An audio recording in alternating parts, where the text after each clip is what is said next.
Alright, what's good, my ninjas? Which again sounds more problematic than I thought it would, but you know, it is what it is. I said what I said. But anyway, glad to be back. I know I said in my last video I was gonna be gone for a little bit, but I was actually done a lot sooner than I was expecting, so I'm glad to be back making content. And while I was gone, I got like full content brain. All I could think about was making new videos and writing video ideas, and like it literally pained me not to write scripts because I was so trying to like lock in on one thing I was working on.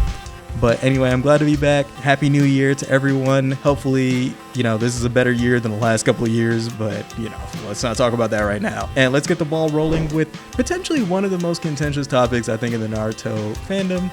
And that is, has Boruto finally surpassed Naruto? I think the answer is kind of obvious, but there's a lot more components in it that I don't think a lot of people are factoring. But it's not exactly a who's stronger kind of question. But before I get into it, make sure you guys like and subscribe. As I said, the boy's trying to hit 500 by the end of the month. I think you guys can do it, but you know, prove me right or prove me wrong. Let's see. But don't worry, I got a lot of stuff planned for this month, and hopefully I have the time to do it. I've gotten a little bit more free time, so I'm not struggling as much as I was at the end of last year to put out content, because I was literally like drained on my last few videos. But I'm a lot more energized now. But anyway, you guys aren't here to hear me ramble.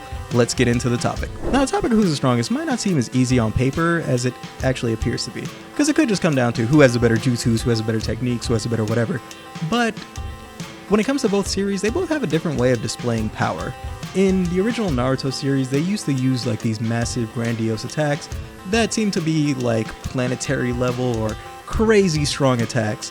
But in Boruto, even though it's in the same universe, we see those same characters, and it's now relegated to more hand-to-hand combat, more taijutsu if you want to say that instead, base combat. We don't actually see those big grandiose jutsus, or they're usually limited to one or two attacks.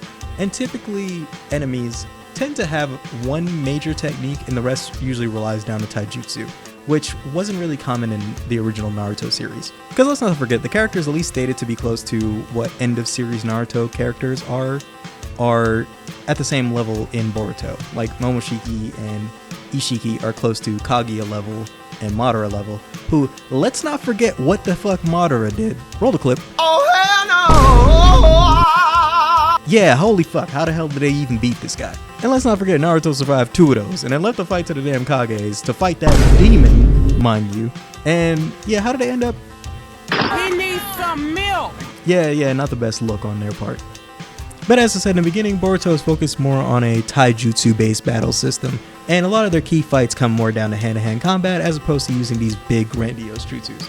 So it is different in depiction is where some of the confusion comes from when you say who's the strongest, because though the scaling of the battle has been drawn down, our characters from the original series are still having difficulty with these hand-to-hand combat fights. So when it comes to measuring their power, I could go the route of power scaling, where I go through and come up with some complicated math problem and try to measure every pixel to kind of come up with their battle power and their speed, but Ain't nobody got time for that. and as I've said in multiple videos, I'm not the biggest fan of power scaling. Not that I don't think it's like fun or whatever. I think it makes interesting video conversations.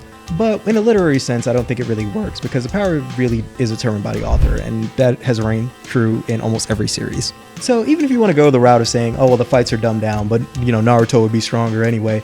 But is that really who the author is depicting to be the strongest? And I mean, it could be true, but let's get to the end of the video before we talk about that. Because if we take Naruto, especially at the end of the series, for instance, there's no way anyone should be able to beat him. Because remember, in Naruto the Last, he basically fought a guy who split the moon in half, which, strength feat-wise, it displays damn near planetary levels of strength. But somehow, while double teaming, him and Sasuke both get their ass handed to him by Jigen, who, let's be real, is just glorified Ant-Man. And he has Naruto looking like he just picked the coolest character before he went online in a fighting game and got matched with a level 99 Sweat Lord, who made him look like his controller was unplugged. And let's be real, Jigen never displayed any like crazy feats to the level of Kaguya. He's stated to be at the level of Kaguya, but he doesn't really ever display power to the level of Kaguya. And for the most part, he just spams his shrinking jutsu for every fight, and then he pulls out those big ass cubes that he just drops on everybody, which also come from his shrinking jutsu. So when you're seeing stuff like planetary level threats like Kaguya, it's kind of hard to compare Jigen to that level. And at least from a visual perspective, you could easily say that Jigen's not as powerful as Kaguya, but it's constantly stated in the lore and constantly stated in the series that Jigen is way more powerful than Kaguya, and apparently more powerful than Kaguya after she ate the fruit. And while we're at it, let's talk about his fight against Momoshiki, Which, granted, he fared a lot better in that fight than he did against Ishiki, but let's also be real, all of Momoshiki's powers have shown to be is the Uno reverse card. Now, I know the data books and things like that might potentially expand a little bit more on their powers, but like, let's be real, 90% of the fan base has not read the data books, and I mean, I haven't either. And I know it's technically official Naruto canon, but if it's not displayed in the series, I'm not counting it towards their actual strength feats. And let's be real, like in the Boruto series, let's not also forget that Naruto got one-shotted by his toddler daughter the first time she activated her Byakugan. So all this to say, just essentially going off of their jutsus and going off of their attacks, it might be a little bit hard to say who's officially stronger just because there's so many instances where it's like a character has not really displayed the level of strength that another character has, but somehow they're stronger because the author has stated that they're stronger. So when it comes to matching these two, we have to go off of essentially what that is supposed to mean.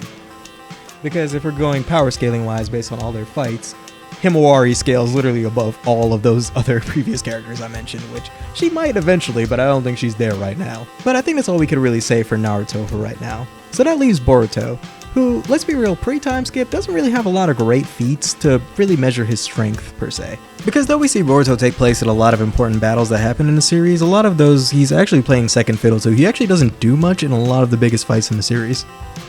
And when it comes to jutsus, at least pre-time skip, he's not packing like the biggest arsenal. He can mostly make about 5 shadow clones, and he can produce a very tiny Rasengan that he can throw. And obviously, when you hear that stuff, it's nothing compared to a fucking meteor. But what makes Boruto actually strong isn't his current arsenal of attacks, but his ability to learn. Because hate it or not, Boruto is a genius. Sasuke more or less confirmed this in the last chapter of 2 Blue Vortex. But what really emphasizes how smart he is how quickly he learned the Rasengan. Because what took the 4th years to master, and Naruto weeks to master, Boruto seemed to have learned in a couple of days, at least going off of Konohamaru's expression, because his expression made it seem as if Boruto learned it significantly faster than everyone else has learned it in the past. Now, you could say that the 4th was creating the jutsu, hence he didn't really have a base to work off, but it's still very impressive that Boruto managed to learn it in such a short period of time. But what really makes it impressive is not only did he manage to master Rasengan in such a short period of time, but he naturally learned how to infuse it with lightning release, which, mind you, took Naruto a whole freaking arc to figure out, and several shadow clones and several different learning tactics. He did it instinctively. And this is also a feat that the 4th, a natural born genius as well, was not able to accomplish at all. And God knows how many variations of the Rasengan he's made in the anime, but I don't watch that, so let me know in the comments how many different variations of the Rasengan he's made, because I've seen quite a few from like various YouTube videos, and I'm very curious about that.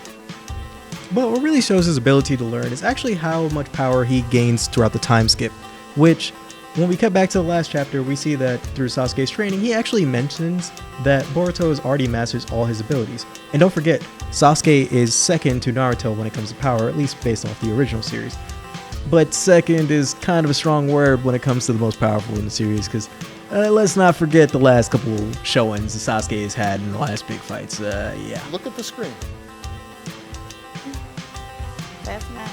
And that's what you're going to settle for. I'm gonna stick beside him. But he could still be third. Wait, no, there's Kawaki. And then there's Damon. And then Ada. And then who gives a crap about Code? Oh crap, Code. Yes. In the fated battle between the, let's be real, the eyeless trio at this point, where we see Sasuke go up against Code and several claw marks, and let's not forget how that ended. Yep, that's me. You're probably wondering how I ended up in this situation. But let's not forget the setup of this battle, and remember this as it parallels the next scene. But this is how the fight went against Sasuke, and now when Boruto is put in a similar situation where he's essentially also surrounded by claw marks and the awakened Code, and he defeats all the claw marks effortlessly, and it proceeds to basically beat Code with a one-hit KO. And now let's be reminded that this is a Code at Jigen level power, actually stated to be above Jigen level power. And let's remember what Jigen did to Naruto and Sasuke. And let's not forget, this is just base Boruto. He hasn't even summoned any shadow clones. He hasn't used Sage mode, which I'm not sure he has, but he could potentially have. But he for sure hasn't used his Karma Mark. And he's able to do this fight effortlessly with just his base power, which is a crazy feat. Because let's not forget, in the previous chapter, we actually saw that Kawaki went up against one of the claw marks and he had to activate his Karma Marking to defeat it. Not necessarily saying he was struggling in that fight, but he still necessarily needed to resort to using his Karma Marking to proceed further in the fight. And let's not forget, with the advancement of their Karma Markings, each of these protagonists will eventually gain access to Otsutsuki level jutsu. As we saw in the first chapter of Boruto 2 Blue Vortex, Kawaki's actually able to fly now, but we haven't seen Boruto display this ability yet. Not saying he doesn't have it, but he hasn't displayed it. So he has the potential to have unlocked more abilities through his karma marking. He could potentially be able to fly and use all these other powers. But that's still to be debated yet, because we're not actually sure if Boruto is avoiding using the karma marking to avoid being possessed further by Momoshiki, or if he just doesn't want to use it because other various reasons. We're not really sure yet, but so far he hasn't displayed any karma marking abilities. But all this rounds us back to who's the strongest between Boruto or Naruto, or has Boruto officially surpassed Naruto? And I want to say the answer is definitively yes, but with one exception, because there's an unknown variable of Baryon mode, which by itself doesn't seem all that powerful, because in this fight against Momoshiki it essentially resorted to a fist fight. But the actual abilities of Baryon mode is where it kind of gets a little complex, because each attack he essentially steals a life force from somebody.